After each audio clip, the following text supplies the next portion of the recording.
यही तेरी जिंदगी है, काला अंधेरा। सोचिए, अगर सब कुछ खत्म होने के बाद सिर्फ ये डरावने शब्द और एक गहरा खौफनाक सन्नाटा ही बचे तो कैसा लगेगा। ये कोई आम कहानी की लाइन नहीं है, बल्कि एक ऐसे रहस्यमय साधु के शब्द हैं जो किसी की भी रूह कंपा सकते हैं।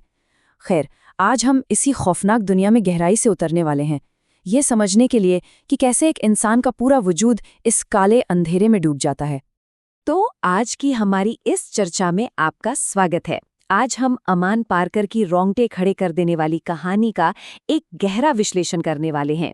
हम डिकोड करेंगे एक श्रापित परिवार को, उस इंसान के अपराध बोध को, गहरे मति भ्रम को और एक ऐसे दूल्हे की कहानी को जिसकी किस्मत शायद पहले से ही तय हो चुकी थी। यकीन मानिए, ये सिर्फ कोई डरावनी कहानी नहीं है, बल्कि इंसानी दिमाग कैसे टूटता है और कैसे पतन की ओर जाता है, उसका एक बहुत ही शानदार और डरावना स्ट्रक्चर है। तो चलिए शुरू करते हैं हमारे पहले हिस्से से, जो है एक न खत्म होने वाला दुस्वप्न, जहां हमारा किरदार एक खौफनाक चक्र में फंसा हुआ है। अब इस कहानी का जो मेन कैरेक्टर है आदित्य, पहली नजर में आपको लगेगा कि भाई इसकी लाइफ तो एकदम परफेक्ट है। आदित्य एक बहुत ही मासूम, प्यार करने वाला दूल्हा नजर आता है जो अपनी होने वाली पत्नी अमीषा के लिए पागल है। आसपास पूरा परिवार है, दोस्त हैं, एक बढ़िया सा माहौल है, मतलब एकदम एक आइडियल शादी। लेकिन असल में ये सिर्फ एक बहुत ही खूबसूरती से बुना गया भ्रम है, एक ऐसा इल्यूजन जिसे इसलिए बनाया गया है ताकि आगे जो झटके लगने वाले हैं ना, उनका असर कई गुना बढ़ जाए। और देखिए, आदित्य खुद को कितना महान इंसान दिखाने की कोशिश करता है, यह हमें एक खास घटना से पता चलता है। जब अमीषा के पिता उसे पूरे 1.5 करोड़ रुपए का एक सूटकेस दहेज के तौर पर देते हैं, तो आदित्य उसे बिल्कुल रिजेक्ट कर देता है। वो कहता है कि उसे सिर्फ और सिर्फ अमीषा का प्यार चाहिए, और अगर वो अपाहिज की होती तो भी वो उससे उतनी ही मोहब्बत करता। ये सुनकर कोई भी सोचेगा कि यार क्या निस्वार्थ प्यार करने वाला बंदा है।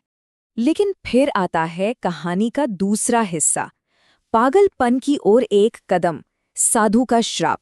यहां से चीजें डरावनी होनी शुरू होती हैं, क्योंकि वो जो परफेक्शन था ना, वो ज्यादा देर टिकता नहीं है।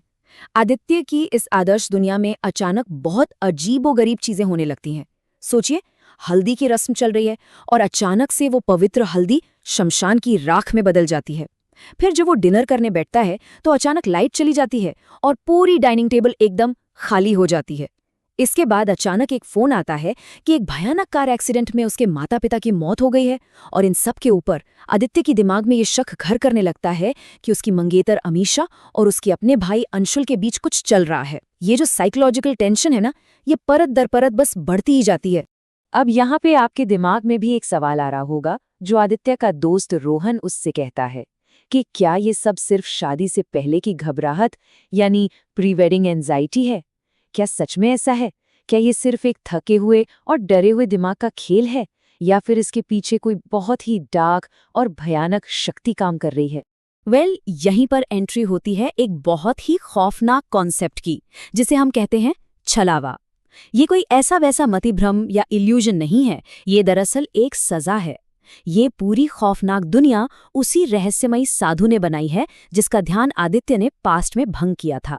ये छलावा इस तरीके से डिजाइन किया गया है कि वो इंसान को अंदर से पूरी तरह तोड़ दे और उसे उसके सबसे गहरे डरों का सामना करने पर मजबूर कर दे। और आपको पता है सबसे खौफनाक बात क्या है? ये छलावा आदित्य को किस हद तक ले जाता है। अपने पागलपन और भ्रम के एकदम चरम पर आदित्य अपने ही भाई अंशुल के कमरे में जाता है, और वहां उसे लगता है कि उसकी मंगेतर और भाई एक साथ बिस्तर पर हैं। इस धोखे के भ्रम से वो इतना पागल हो जाता है कि वो एक बड़ा सा पत्थर उठाता है और उन दोनों को बेरहमी से मौत के घाट उतार देता है। ये उसके इस इल्यूजन का सबसे भयानक और खूनी क्लाइमैक्स है। अब हम आते हैं हमारे तीसरे हिस्से पर, भयानक सच, भ्रम का टूटना। उन भयानक हत्याओं के ठीक बाद कहानी में एक जबरदस्त ट्विस्ट आता है। आदित्य अचानक खुद को अपने उसी महल के एक बर्बाद टूटे फूटे खंडहर में पाता है। वो वहां से बाहर भागता है और सीधा जाकर उस साधु का गला पकड़ लेता है। और तब साधु एक ऐसी बात कहता है जो सच में दिमाग सुन्न कर देती है। वो कहता है, ये तो वही लोग हैं जिन्हें तू निगल चुका है। बस ये वो पल है जहां से सारा पर्दा हट जाता है। साधु उसे बताता है कि ये शादी, ये घर, ये जो मौतें तुमने अभी देखी, ये सब कुछ सिर्फ और सिर्फ एक इल्यूजन था। मतलब जरा इस कंट्रास्ट को देखिए। एक तरफ वो आदित्य है जिसे हम अभी तक देख रहे थे, एक बेचारा सा दूल्हा जो बुरे सपनों का शिकार हो रहा था, और दूसरी तरफ है उसकी रोंगटे खड़े कर देने वाली असलियत, एक ऐसा खूंखार मुजरिम जो मतिभ्रम का शिकार है और जिसने असल जिंदगी में अपने ही परिवार को तबाह कर दिया है। तो फिर असली दुनिया में हुआ क्या था? चलिए इस चौथे हिस्से में समझते हैं। असली टाइमलाइन, अपराधों का पुनर्निर्माण। अगर हम हकीकत की टाइमलाइन देखें तो आदित्य का जो काला अतीत सामने आता है ना, वो बहुत ही भयानक है। असल में उसने अपने माता पिता को घर से निकाल दिया था और फुटपाथ पर सोते वक्त एक कार ने उन्हें कुचल दिया। फिर पत्नी की बहन के साथ उसके अफेयर की वजह से उसकी पत्नी डिप्रेशन में चली गई और उसकी भी जान चली गई। और इसके बाद नशे में धुत होकर उसने अपने ही भाई अंशुल को पानी में डुबोकर मार डाला। इस जुर्म के लिए उसने पूरे 7 साल जेल की सलाखों के पीछे काटे हैं। मतलब ये जो शादी का लूप वो देख रहा था, वो दरअसल उसके उसी दबे हुए अपराधबोध, उसी गिल्ट का एक खौफनाक रूप था। 4 बस एक सिंपल सा नंबर लग रहा है ना, लेकिन असल में ये उन निर्दोष परिवार वालों की गिनती है जिनकी जान सीधे तौर पर आदित्य की वजह से गई है। उसकी माँ, पिता, पत्नी और भाई। ये नंबर उस भारी गुनाह का बोझ है जिसे वो इतने सालों से अपने सीने में दबाकर घूम रहा था। अब आप सोचेंगे कि ये सब शुरू कैसे हुआ। इस भयंकर मानसिक यातना की शुरुआत का कारण था आदित्य का अंधा अहंकार। उसने सिर्फ उस साधु की तपस्या ही भंग नहीं की थी, बल्कि उसके चेहरे पर थूका था, उसके अकेलेपन का मजाक उड़ाया था। आदित्य को लगता था कि पैसा, ताकत और उसका भरा पूरा परिवार उसे किसी भी सजा या कर्म से बचा लेगा। और सच बताऊं तो यही घमंड उसके इस सर्वनाश का असली कारण बना। अब आते हैं हमारे आखिरी हिस्से पर, अंधेरे से मिली सीख, घमंड का परिणाम। अगर हम इस खौफनाक कहानी से बाहर निकलकर अपनी असल जिंदगी को देखें तो इसका मैसेज एकदम साफ है। अहंकार यानी घमंड हमारे सबसे अनमोल रिश्तों को दीमक की तरह खा जाता है। हम अक्सर उन लोगों को टेकन फॉर ग्रांटेड ले लेते हैं जो हमारे सबसे करीब होते हैं।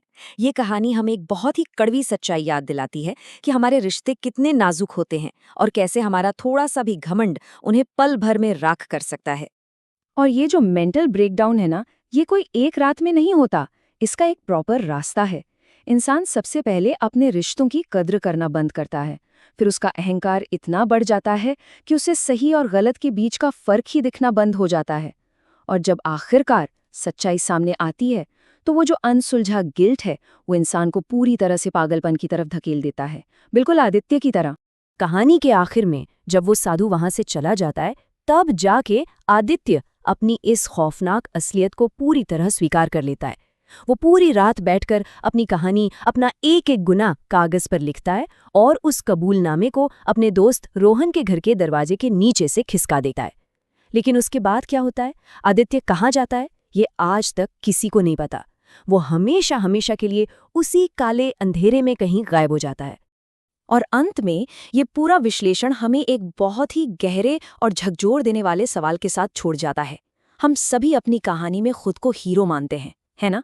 लेकिन क्या ऐसा हो सकता है कि हमारे जाने अनजाने किए गए कामों से हम असल में किसी और की कहानी के विलेन बन चुके हों? ये एक ऐसा सवाल है जिसके बारे में हमें जरूर सोचना चाहिए। आज की इस चर्चा में हमारे साथ जुड़ने के लिए आपका बहुत बहुत शुक्रिया। बस सीखते रहिए और चीजों को एक नए नजरिए से देखते रहिए।